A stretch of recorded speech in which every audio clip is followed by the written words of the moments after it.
+2 second year समस्त छात्र एवं छात्री मानक स्वागत करुच्ची पे माने हमर यूट्यूब चैनल रे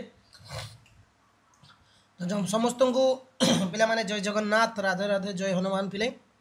एठी ग्रामर रो लॉन्ग क्वेश्चन पढ़िबा पिले हमको एग्जाम रे 2टी 5 मार्किया लॉन्ग क्वेश्चन दबो जोडा कि पिले 10 मार्क रो पढ़िबो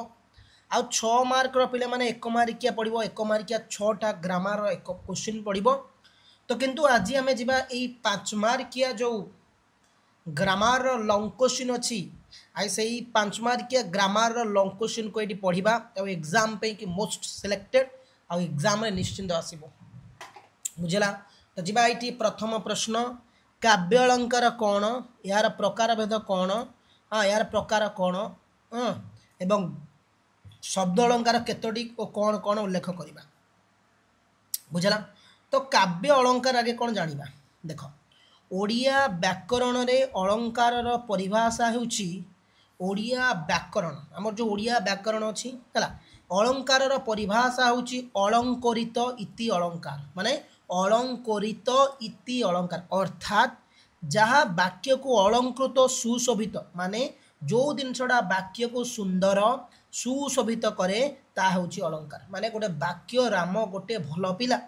तो भल गोटे तार वाक्यटा को सुंदर कला मुझे कहि अकडुम बकडुम दकडुम ये गोटे वाक्य है कि ना मु कहली राम गोटे सुंदर पिला ताने वाक्यटा केड़े सुंदर तो से जो वाक्य को सुंदर करिया पे कि जो जिनस व्यवहार करा जायते ताहा को पिला माने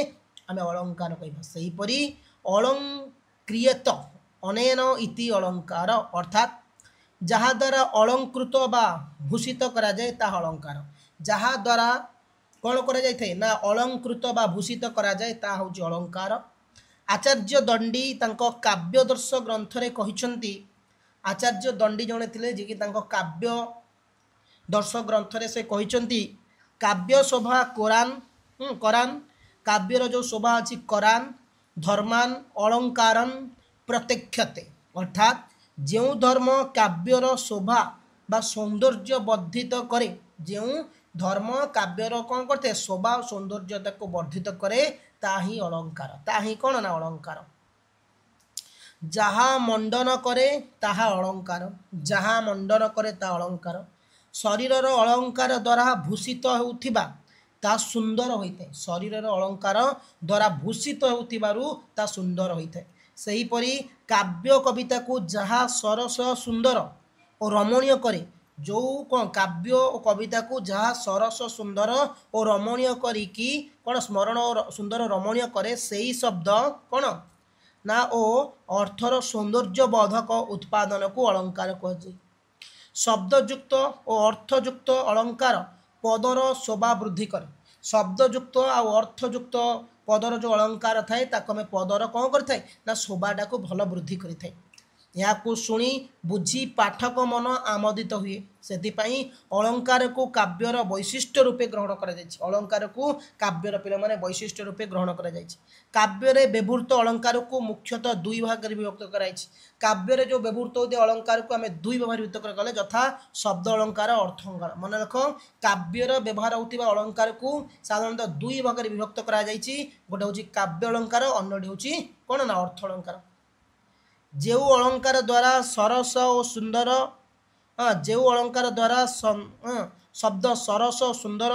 स्मृति मधुर होता है ताको शब्द अलंकार कहुए जो अलंकार द्वारा शब्द सुर सरस सुंदर स्मृति मधुर होता है ताको शब्द अलंकार कहुए अनुप्रासा जमक श्लेष प्रभृति एक शब्द अलंकार माने अनुप्रास अलंकार जमक अलंकार श्लेष प्रभृति एगुड़ा सबुगुड़ा रोचे पे मैंने शब्द अलंकार भितर देखिए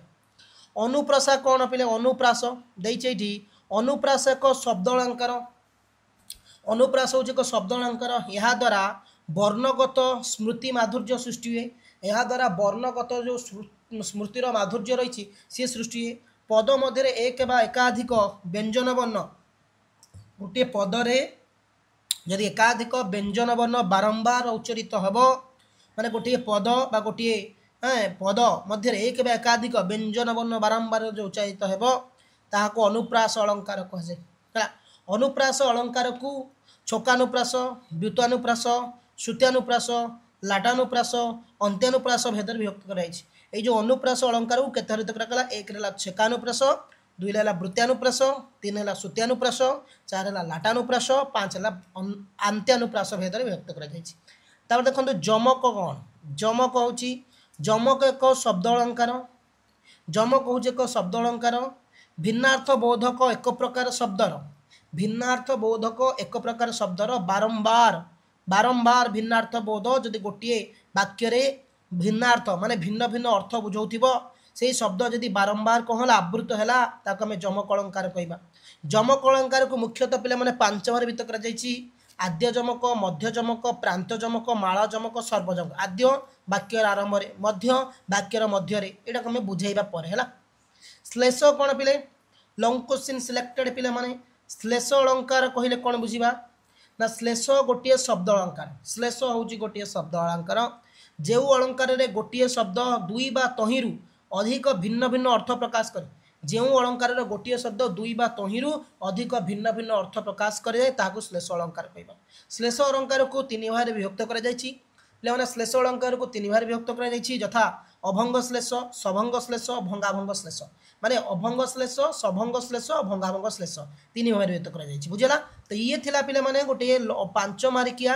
ଅଳଙ୍କାର। କାବ୍ୟ ଅଳଙ୍କାର କ'ଣ, କେତେ ପ୍ରକାରର ଓ କ'ଣ କ'ଣ ଏ ଶବ୍ଦ ଅଳଙ୍କାର ଆମେ ପଢ଼ିଲେ, ଆମେ କେବଳ କାବ୍ୟ ଅଳଙ୍କାର ପଢ଼ିଲେ। ବହୁତ ଇମ୍ପୋର୍ଟାଣ୍ଟ ପ୍ରଶ୍ନ 5 ମାର୍କିଆ ଏକ୍ଜାମ୍ରେ ଆସିଲା ଭଳି ପ୍ରଶ୍ନ। ଆଉ ଚ୍ୟାନେଲକୁ ଯଦି ପିଲେ ନୂଆ ଆସିଥିବେ ସବସ୍କ୍ରାଇବ୍ କରିନେବେ। ଯଦି ଡିସ୍କ୍ରିପ୍ସନ୍ରେ ଲିଙ୍କ୍ ଦେଇଛି ହ୍ୱାଟ୍ସଆପ୍ ଗ୍ରୁପ୍ରେ ଜଏନ୍ ହେଇଯିବ। ଥ୍ୟାଙ୍କ ୟୁ, ଧନ୍ୟବାଦ ପିଲାମାନେ। ଜୟ ହିନ୍ଦ।